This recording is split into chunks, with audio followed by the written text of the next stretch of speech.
السلام علیکم۔ آج ہم آپ کو تحیۃ المسجد کی نفل نماز کے بارے میں بتائیں گے، یہ کب اور کیسے پڑھی جاتی ہے۔ تحیۃ المسجد 2 رکعت نفل نماز ہے جو کہ مسجد میں داخل ہونے کے بعد پڑھی جاتی ہے۔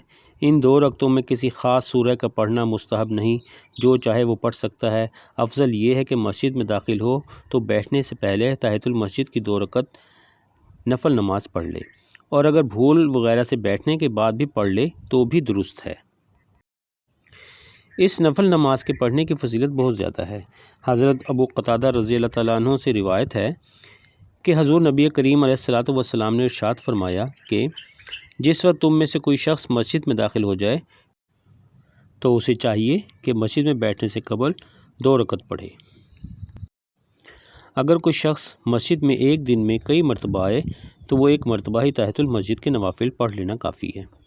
اگر کوئی ایسے وقت میں مسجد میں داخل ہوا کہ اس وقت نفل پڑھنا مکروہ ہے، مثلاً طلوع فجر یا بعد نماز عصر، یا ایسے وقت میں کہ فرض نماز کی جماعت ہو رہی ہے اور وہ آتے ہی فرض جماعت میں شامل ہو گیا ہے، یا نماز مغرب کے وقت آیا ہے، تو اسے چاہیے کہ باوضو حالت میں 4 مرتبہ سبحان اللہ والحمد للہ ولا الہ الا اللہ واللہ اکبر پڑھ لے۔ منقول ہے کہ یہ کہنا 2 رکعت نفل نماز کے برابر ہے۔ تحیۃ المسجد کی 2 رکعت نفل نماز پڑھنا حضور نبی کریم علیہ الصلاۃ والسلام کی سنت ہے، اور بلا شبہ اس نماز کو پڑھنے کا ثواب بے انتہا ہے۔ آپ نے ہمارے چینل کو اگر ابھی تک لائک یا شیئر نہیں کیا تو برائے مہربانی لائک بھی کریں، شیئر بھی کریں اور سبسکرائب بھی کریں، تاکہ ہماری ہر نئی آنے والی ویڈیو آپ کو فوراً مل سکے۔ دعاؤں کی درخواست۔